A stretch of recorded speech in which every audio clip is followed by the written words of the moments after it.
Well, thank you for joining me for the next 5 minutes or so in our Take 5 segment coming up. So we're rounding the corner on the 6th of November. Here it is, a Friday morning. If you're not familiar with our Take 5 segment, this is where we take 5 minutes to give you a bit of a preview of what we're going to be discussing on the Sunday coming up. And so, actually a pretty big Sunday for us. We are launching a brand new teaching series. This only happens just a handful of times a year where we look at a brand new piece of scripture or a brand new topic. And what we're going to be launching on Sunday is introducing you to an incredible letter by the Apostle Paul that was written to a pocket of believers in the city of Philippi or Philadelphia. It's called the Letter to the Philippians.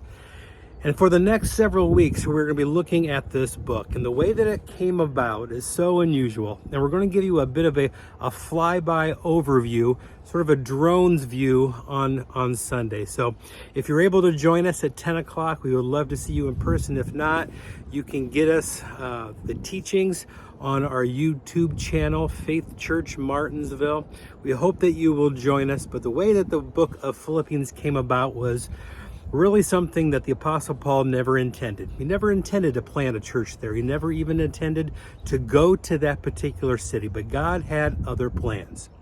So really the overarching lesson as we're looking at this overview or this intro to the book of, or the letter to the Philippian church. How do you handle when life throws you unexpected things? You see, the Apostle Paul was used to some of the interruptions in his life and seeing them in terms of God having his hand in it.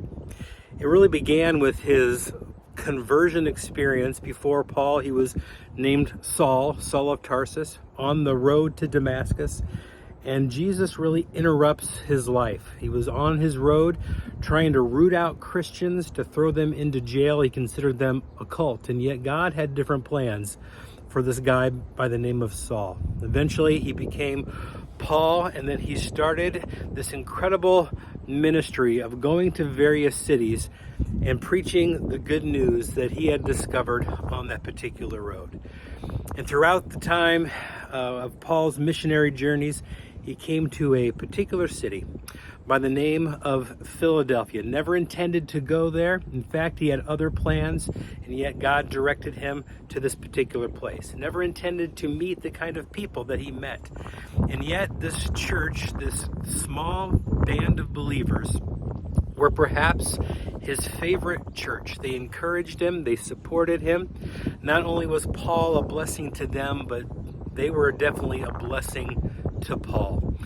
The word joy is repeated in this small book 16 times. And Paul is writing this letter to his favorite church while he is sitting in a prison cell. There are so many lessons that over the next several weeks we are going to be discovering as we walk through this incredible book of Paul's letter to the Philadelphian church. We hope that you will join us.